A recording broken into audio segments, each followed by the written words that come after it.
I'm very delighted to be with you here again today. It's Mensah Oteh. And I want to share with you something that I think is very interesting but also very useful.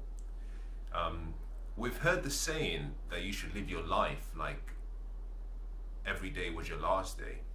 And I'm one of those people who I like to try new things. And a number of years ago in my pursuit to try and find what I consider to be the good life, I tried a number of times to live each day like it was my last. And I found that the experience I had was vastly different to what a lot of people were talking about.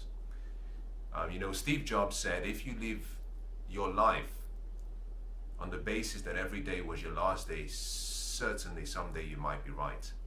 And when I tried the experience, one of the things that I found was that rather than living from a place of love, rather than living the day and going through each moment in the day from a place of love and happiness and joy, that I was living in fear. If you try to make the experience as real as you can, which means that you literally treat everyone you meet as though it was the last time you were going to see them, you savored every moment like it was the last time you were going to do it, there is a feeling in you that has fear hidden within. And I will explain that because I need to qualify that statement. But I found that every time I lived a day as though it were my last, that I couldn't love completely, that there was a feeling within me that just wasn't right. And I guess partly it had to do with the fact that I wasn't in a pure state of what I call sincere love. My reason for that, or my reason for saying that, is this. My interaction with people, and let's use people as the best reference, because the legacy we live really for people and in people. But I found that my interaction with people was more about creating a memory or an experience that they could remember me by, rather than how I really wanted to be remembered in my heart. I don't know if that came across as well as I have it in my head. The point I'm trying to say is that I was focused more on trying to create a lasting impression, or this is my last day, so I want you to remember me. Remember me with the good memories. And that took me away from really focusing on myself, because you are the center of your universe. Yes, there is the command or the commandment to love other people, but the commandment in itself does say, love your neighbor as you love yourself. So self-love has to come before loving other people. It's a must. But I found that my interaction with people, that I was more concerned with what they thought about me rather than when I was really loving myself at that point. And that created fear within me because, suddenly I felt, well, today could really be my last day. It's always nice to reconnect with your mortality and remember that you don't have an unlimited time in this beautiful journey we call life. That's really important. But my recommendation would be this: live from a place of love and not fear. Now, what I realized from that experience, I would say that there was a positive side of that experience, and this was it. I discovered that at the time I was doing those exercises, that I hadn't discovered my purpose. And I came to the understanding that those who live in fear are those who are not living their true life's purpose every day. If you're not fulfilling the reason for your birth, if you're not living in passion, if you're not loving completely, if you're not giving completely, if your purpose is not being fulfilled on a daily basis, then you have a fear that at the end of your life, that on that day, when that moment comes, you have that fear, that underlying fear that says that maybe you could have had a different life, or maybe the life you lived was not your true life's calling. So that experience had a positive side to it, in that it made me understand that I wasn't living my true life's calling. Now, if I compare and I contrast that experience to where I find myself today, very different. Because every day now, I'm living my life's calling. And interestingly, there is so much peace. Because at this point in time in my life, I feel that when the end comes, whenever that time might be, I want to be able to look up and say, I found out what I should have been doing, and I tried to redeem time, and I did my best. I like the quote from Jim Rohn where he says, when the end comes for you, let it find you conquering a new mountain, not sliding down an old mountain. And that statement is really to say that your life's purpose and calling and passion should direct your everyday interaction and how you live. So the theme of this session is, don't live your life like it's your last, and don't live your day like it's your last, but rather live each day like it's your best. And so let's talk about how to live each day like it's your best. The first thing to remember is that fear is more powerful in your mind. I'm not saying it's more powerful generally, but fear is more powerful if you think about it. A fear perceived, or a threat perceived, is much more powerful than a threat performed. And the reason is because the way our mind is designed and developed, is our mind has a resizing function. It can take an experience, it can take a thought, and then it can maximize it. You know, that's the reason why someone once said that worrying is the wrong use of the imagination. Because when you bring in worry or fear, your imagination can maximize it, your mind can blow it out of proportion, but also it can almost shrink it. So the first thing to do if you want to live each day like it's your best is make a choice, make a decision that every day that you would live from a place of love and not fear. Make a decision that you will let go of all fear as much as you can. Let go of all fear and embrace true love. Connect to the true love within you and share that love with other people. So the journey to living your day like it's your best starts with embracing love, because we are all love. At the core, we are just pure love. And love in itself cannot stay or remain in the same, you can't say body, or in the same place or space with fear. Love and fear do not coexist together. So whenever you feel afraid, whenever you feel scared, whenever you feel worried, that's a sign that you're not really in a pure state of love. So to live each day like it's your best, start with love. And that really begins by understanding that you are love, and that the more you share of that love with other people, the more you stay in that beautiful state of love, the happier you would be, but also the better the experiences you can create for people you come across, but people also who interact with you, even if it's not in the physical or rather in your presence. So start with love. The next thing you have to do is decide that you will give yourself the best experience. I'll say this to you, and I hope you hold this and you take this to heart. You are the most important person in your world. This journey through life is just meant to be a unique experience for you. It's also meant to be a unique experience for the rest of the world, because the world has never seen a you before. And even long after you're gone and I'm gone, the world will never see another you or another me. But it's your journey. That means that you must think about yourself. Now this is still relevant even if you have a family, even if you have a spouse. And the reason is because until you can truly love yourself and until you can truly care for yourself, it's impossible to give what you do not have. You have to have love in you to give love. It's impossible to love someone else more than you love yourself. I think that is not true love, and I would question that love. So consider yourself as being the most important person. So start within. Stop trying to please other people. Ask yourself the simple question, what makes me happy? What makes me sad?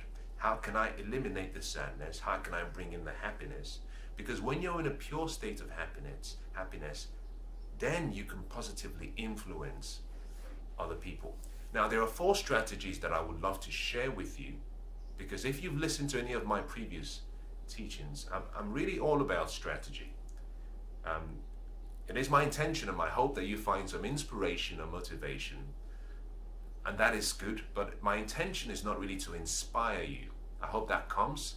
My intention is to give you strategies and ways and principles through which you can create the lifestyle and you can sustain the lifestyle that you deserve. So let's start with 4 strategies that I've used in my life to live each day like it's my best. And I'll use some personal examples as I go along, and I hope that the examples I use shed some light on how you can apply the strategies in your life, in your personal situation, to get the same or similar results.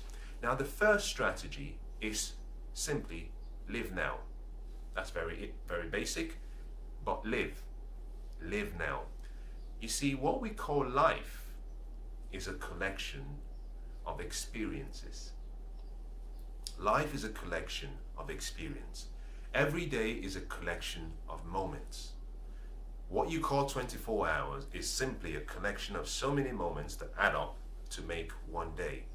And that simply means that for you to get the best out of life and to get the best out of each day, you have to have all of you in each moment. Now, that might sound rather, obvious, but let me start by saying this. By bringing all of you into an experience or into a moment, that means that you bring all of your focus, you bring all of your attention, you bring all of your love, you bring all of your intellect, your time into moments. So when you're with someone, if it's for 2 minutes, be there. Be there, because, and this is the point, in a moment, you have an opportunity to change your life. How? Through a conversation with someone, you have to be able to listen. Because in every conversation, whatever we say, there's either a cry for help in that conversation, or there is a need to perhaps see how you can help other people. Now, we either come from a place of love or we come from a place of pain. And I have this philosophy that I believe in, and that is that within a 200 yards from where you are at any time, that there is someone with a broken heart that you can help. And in most cases, people will wear a brave face, and you have to create the environment where you can study their reactions and see whether they need some support by words or some support by deeds or act. So I would say bring all of you into the moment, because when you're in the moment, you can connect with people very well and understand their needs and help.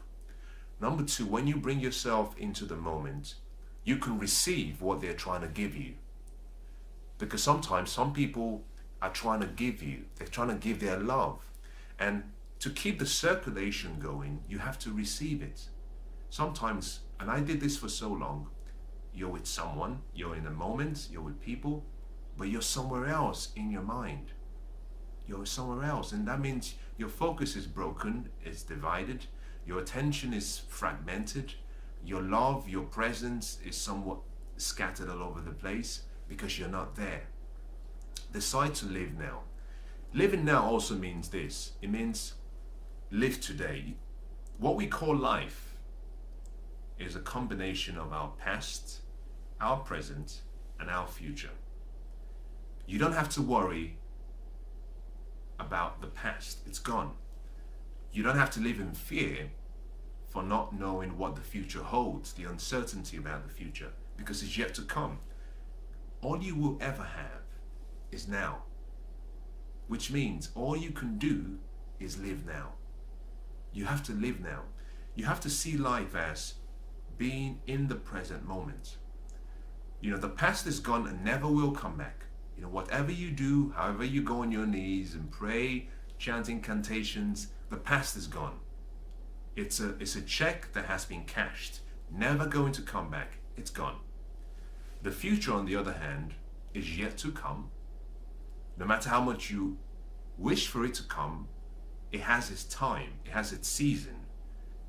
It's like a promissory note. It's still yet to be used. You cannot cash the check for the future today, which means that you can only spend the cash you have in hand right now, today. So understand something, that life is hidden in a day, and a day is hidden in life. But in addition to that, a day is hidden in moments, and moments come together to form one day. So choose to live every day in the now. Now, why do I say this? I had an experience a number of years ago which made me understand the true brevity, the brevity of life. And let me say this, that if you are perhaps 55 years old, let's assume that you're 55 years old, you cannot judge your life and the duration of your life based on your age. Now that might sound almost contradictory to the norm, but you see, the reason I say that is because no one knows the end. No one knows that day. But if you're 55 and you will live to be 99, then you will live longer than someone who is 19 but would only live to be 24. Can you see the difference? Because the first person has only lived about 60% of their entire life. They still have time. On the other hand, the younger person has lived about 85% of their life. They have very little time left. So we don't know what that end will be. So we have to choose to live now, because the experience we have right now is the life we have. So make a decision for yourself that you will live from today, not tomorrow, from today. Start making the effort to live now.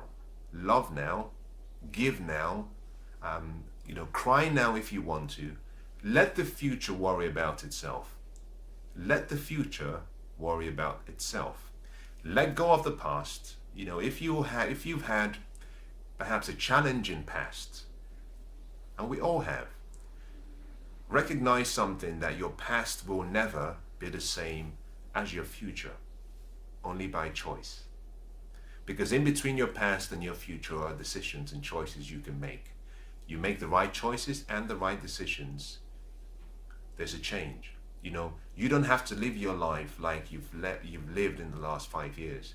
You're the director of this script called your life.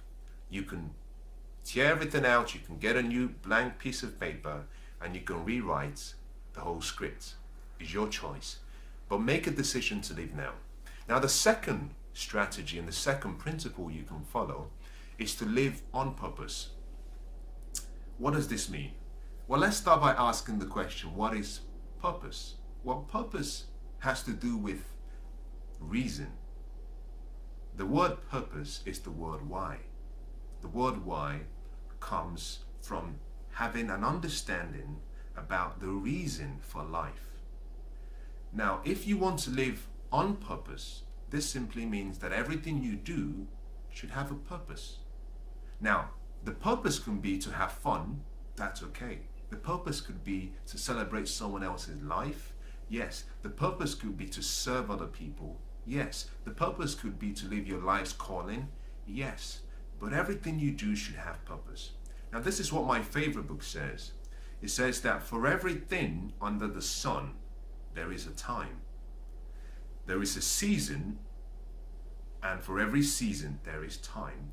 And the reason for time is for purpose to be fulfilled. So you wake up in the morning, ask yourself, what is the purpose for today? You might have a job, okay. At work, what is the purpose for that day? What are the goals? What are the objectives? What are the outcomes and results you want from the day? And that means you navigate through the day on purpose. You're not like a boat on a sea with no sail, being blown around by the gales and the winds and arriving at no destination. So living every day on purpose is really important if you want to create an exceptional life, but also an exceptional day.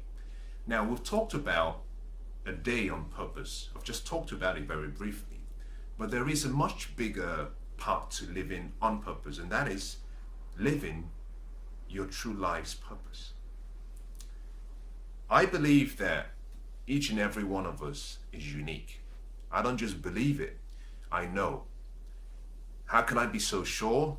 Well, I know that we have 7 billion people alive today, but of all the 7 billion people who are alive, that there is no one with the same DNA fingerprints, no one with the same looks, no one with the same attributes, smile, sense of taste, touch, smell, the ability to dream, create like you.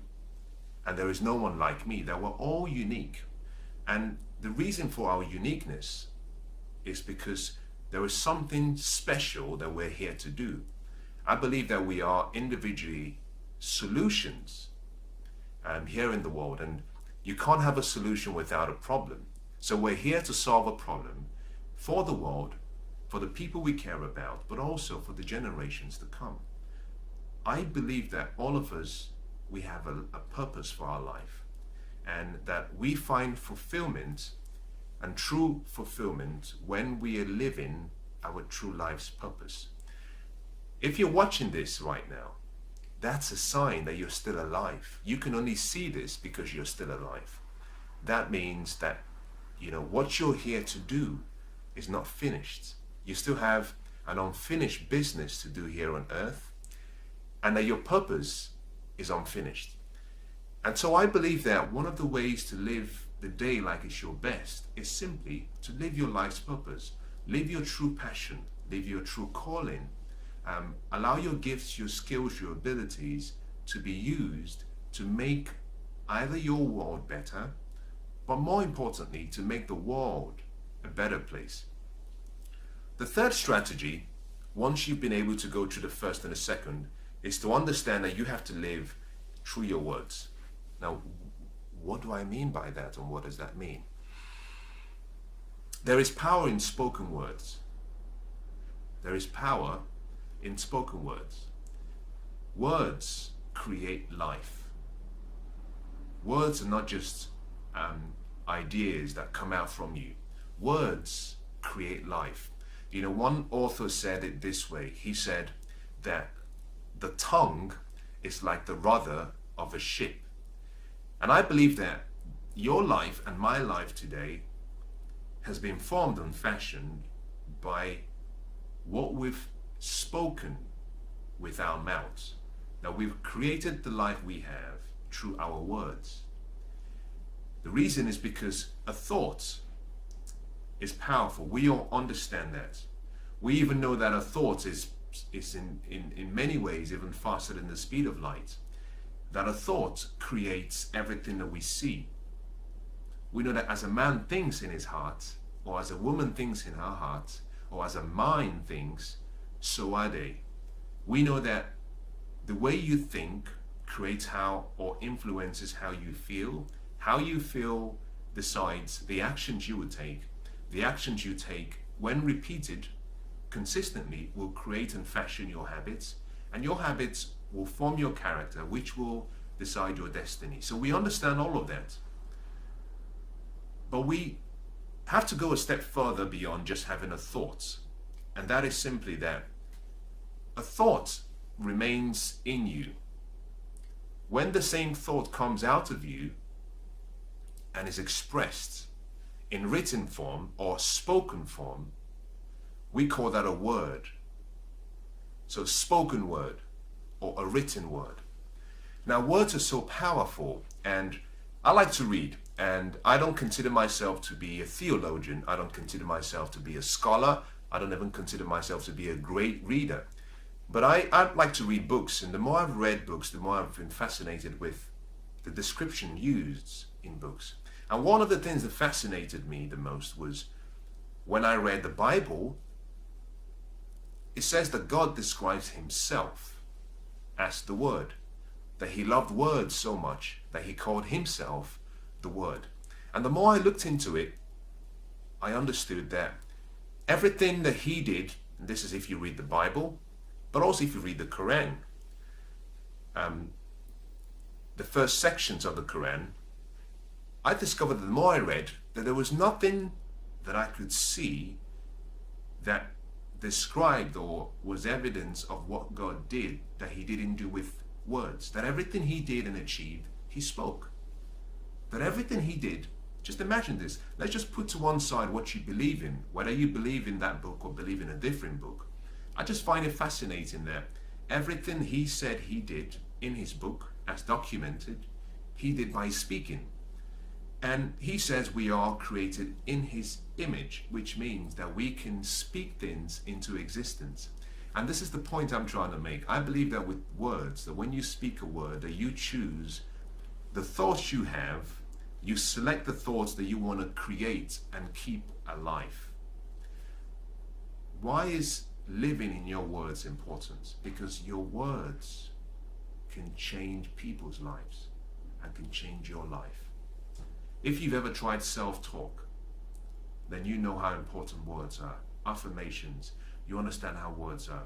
If you have a child and you affirm the child regularly, they make a mistake and you say you're great, you have greatness within you, you can do this. The more you affirm them, the more they displace the doubts they have, and they start to fill their mind with truth and faith because of your words. You see, spoken words create life. I'll give you a personal example. The last time I saw my late brother, or the last time I saw him, he was lying on a sick bed, and I had been informed that he was ill, critically ill, and I had come down to see him, and I had arrived in the hospital, and there he was, this big strong man, this big strong guy, lying there helplessly. Now he was so interesting, he was so tall that he couldn't fit the bed in the hospital. You could see his legs sticking out. He would always lie diagonally rather than horizontally or straight, because his legs were just sticking out from the bed. But I remember this, and this has stayed with me for this long, and I want to share this with you. Before I left, he held my hand and he said these words, "I love you." Now, of course I loved him back, but I teased him when he made that statement. Reason? Because I couldn't see what he could see. I believe that he knew his time had come. In those few minutes, him saying "I love you" was him saying, "This is how I feel about you." Now I dismissed him and I teased him. I said to him, "Oh, this sickness has got you all talking soft," because he was naturally a big, strong guy, showed very little emotions. We knew he loved all of us. He expressed it in his acts, but it was one of the few times he'd ever used such endearing words to me. So I was teasing him, thinking, "Oh, because you're ill and you're on medication, you're all soft now." But those were the last words he ever spoke to me. And what I feel sad about was I never expressed those words. I had that in my thoughts, but because I was being playful, I didn't understand that moment. I didn't express the love that I knew I had within me. And I teased him and I left, hoping that the next day I would have seen him and I would have teased him again about what did he say. Perhaps I would have even asked him if he remembered what he said to me. But that was the last time I was going to see him. You see, those words have kept me going, knowing that he loved me, knowing that he spoke those words. In the same way, I've been haunted in my heart, and I've found my way of finding peace, but I've been saddened by the fact that I never expressed my love when he expressed his love. And the point I'm using that story to explain is not really to make you feel bad or feel sorry for me. The point is this, is that you can express love through acts and deeds, through things you do for people, but sometimes there is nothing as powerful as a spoken word. If you look through history, a lot of the great people we know about, a lot of the people that you respect and you adore and you reverence, some of them attribute a change in their life or a consistency in their behavior to a few words spoken. A number of years ago, I went through a really very challenging experience. And I want to give you two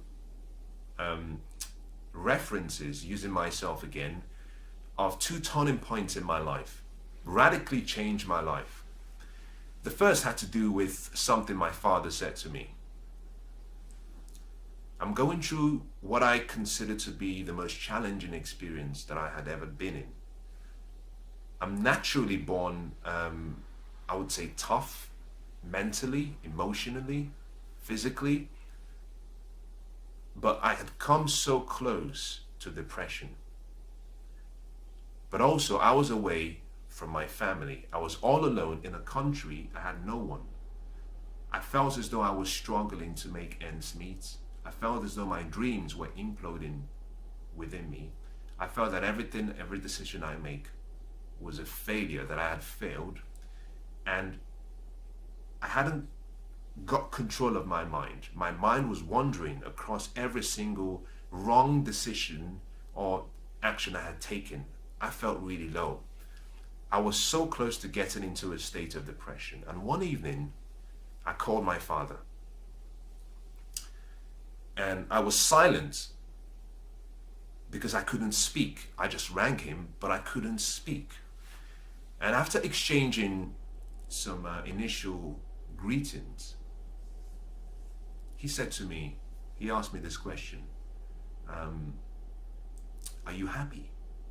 Because every time he called me, he would always ask that question. After we had exchanged introductions and greetings, he would always ask, are you happy? And he would follow that question up with, whatever you do, Mensah, make sure you're happy. Then he said something that I will never forget. He asked me, he said, what is going on? Because I was just silent. I couldn't speak. And he understood, even without me using words, he understood. And he said, I want you to know something, that I'm very proud of you. That what you've achieved so far exceeds what I could have achieved, exceeds all of our expectations. And I want you to know that I'm proud of you and I love you. So whatever you're going through, I want you to come back. I want you to come back to me, because it's okay. You haven't failed, just come back. You see, those words kept me going for decades. Even till today, whenever I go through a difficult crisis, whenever I go through a challenge, those words. Now, he lived his best with his words through me. And I've held on to those words so strongly that even when I go through the most difficult crisis that most people would think is impossible to make through the winter, I come out smiling, because those words have anchored me. He anchored me with those words. And the point I'm making it with this is really, every day, live your best by loving true words. Find the right words that you can share with people. Find words of affirmation you can say to yourself. Get skilled at speaking back to yourself. You know, self-talk is really you saying back to yourself what you wish someone would say to you. Great words, loving words, caring words that you would wish other people would say to you. Get skilled at affirming yourself. Once you get skilled at affirming yourself, you become really skilled at seeing the greatness and the treasure in other people. And now you can use your words correctly towards other people. Very important. Now, the second day that turned my life around, or rather the second experience that I remember that turned my life around, was a number of days ago. My mother rang, or rather I rang my mom, and she was very excited. She had this bubbly excitement, her voice, her tone. I said to her, I said, Mom, what's going on?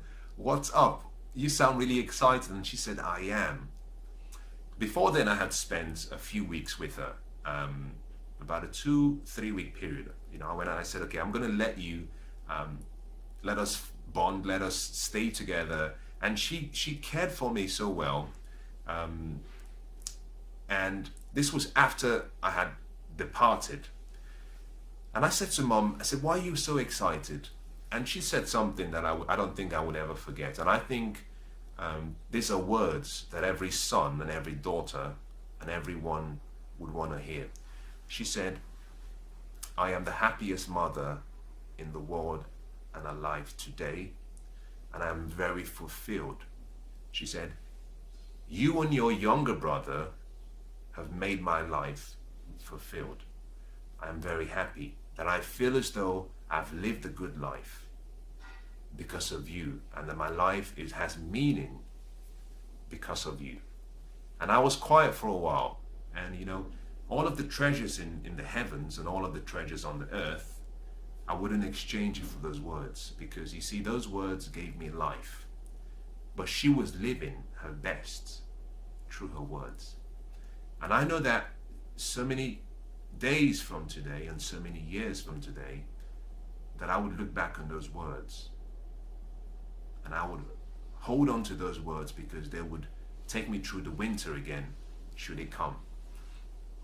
The point I'm making is this: we can choose to live our legacy in things, in what we live for people. But the most powerful legacy you can live is what you live in people. And what you live in people can start with what you say to people. Because long after you're gone, those words will create life in them. And interestingly, those words will be passed on, maybe not directly, but those words will be passed on to those they influence and they interact with. So make a decision that you will live every day in your words. Now, the final fourth strategy is to live fearlessly, is to make a decision that you would live fearlessly. I think it was General George Patton who said that fear kills more people than death. And the reason is because, you know, death kills you once and you don't even know when it comes. But fear kills you over and over and over again. And a lot of us are living every day in fear. And because we're living in fear, we cannot live our best. Your best needs a state of peace, a state of calm, a state of love. Now, it would be unfair for me to say live your day with no fear, because that in itself may not be realistic. What I would say, however, is recognize the fear when it arrives, but make a choice. The reason is because, like Shakespeare said, nothing is bad or good, but thinking makes it so. Nothing has any meaning except the power or the meaning you give it. Nothing has any meaning. Any experience in your life can be renamed or reframed. You can choose the power you give the experiences that come into your life. You can choose what effect it has on you. Now, fear is you being away from your natural state of love. It's not unnatural. I'll say that again. It's not unnatural to be in a state of fear. It's not unnatural. It's easy for me to say it is unnatural. But for it to be unnatural, then you must have lived and you must have known about the pure state of love. The reason I say it's not unnatural is because our brain is not designed to protect us. Your brain is not designed to make you feel good. Your brain is designed, sorry, I should have said that differently. Your brain is not designed to pleasure you and please you. Your brain is designed to protect you. Your brain naturally tends to seek for things that might cause you harm. And once it sees that, it has a way of associating and attaching itself to fear. Fear is simply a sign. So rather than see fear as something negative, I would say, welcome fear, recognize the fear, don't deny it, but don't remain in that state. Choose that the fear will not master you, rather you would master the fear. You know, if you walk into a room, a dark room, pitch black, so dark that you can't see anything, how do you get the darkness to leave? How do you get the darkness to leave the space? Well, you simply flick the light switch. The light comes in. Now, through the process of what we call displacement, The light substitutes or displaces the darkness and occupies the space. In the same way, whenever you feel afraid, whenever you feel fear, it's a signal that you need to flip the switch and bring in love and let it displace the fear. But let me give you some other strategies to deal with fear, and that is this. Become good at documenting what you're afraid of when you can. Let's assume you're going through a crisis. Let's assume you're going through a challenge. Let's assume you're going through a failed experience. Remember something, that a fear perceived is much more powerful than a fear performed. So in most cases, it's not the event or the circumstance or the experience. It's what you think and how you're reacting. Remember this, fear, and some people define it in different ways.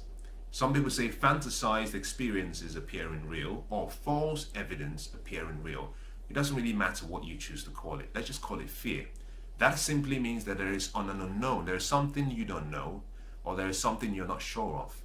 My best advice to you would be, remember who you are. Remember the greatness and the unlimited potential in you. Remember that whatever comes your way, challenges, setbacks, crisis, that who you have in you is much greater than anything outside. The power you have within far exceeds any power without. So recognize that you are special, that the fear can be controlled and subdued because the fear is a subject of you. So choose to bring in love. Choose every day to live fearlessly. And that simply means that you wake up in the morning and you say, I can do all things. I'm more than a conqueror. I have what it takes in me. I will achieve my dreams and goals. Whenever you feel afraid, simply welcome the fear, because the fear is simply telling you you're out of state. Say thank you, fear. Get to use fear. Don't be used by fear. Use fear. You feel nervous? Say thank you. Reconnect with who you are, which is love. Let me summarize by saying this. Whenever you feel fear, you're not in a state of pure love. What that means is whenever you feel fear, you're thinking about yourself alone. You're thinking about you. You're thinking about you. In some cases, yes, you might have fear for someone you love, or someone you care about, or a project, but it's still centered back on you. It could be what you might lose. It could be the pain you might feel. It could be the challenges you might have to go through. Whenever you're in fear, it's a reminder that you've taken yourself away from a state of pure love. And whenever that comes, make a decision to take the focus away from you and place the focus on other people. And let it be focused with love. So, give you a good example. You want to do a public speaking engagement. You're about to get up on stage and you're afraid. Why are you afraid? Well, you're afraid perhaps because you're thinking, they may not accept me. You're thinking, will I come across good? You're thinking, am I going to forget my script? All of these thoughts are about you. On the other hand, if you decide, I'm going to go on stage and I'm going to give my performance, and it doesn't really matter who I am or what I do or what I say, I care about these people and I'm going to focus on giving them the best performance that I should.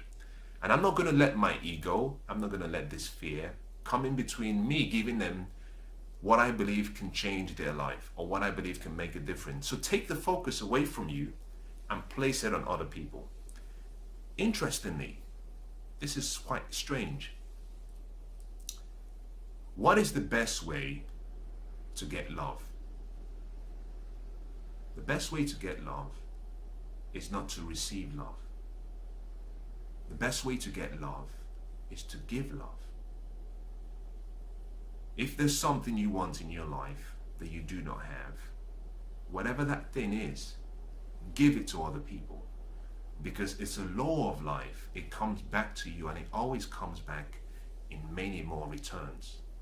If you feel you don't have love, give love. So if you're in fear and you want to bring in love into your life immediately or within that period, find someone to give love. Because as soon as you start giving the love, it does two things.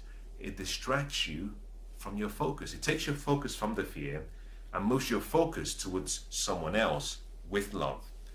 But as soon as you start giving the love, it comes back to you almost immediately.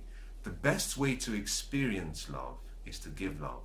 So as I conclude, I want to just summarize by going through the 4 strategies that I talked about. The first had to do with making a conscious decision to live today, live now. The second was live on purpose.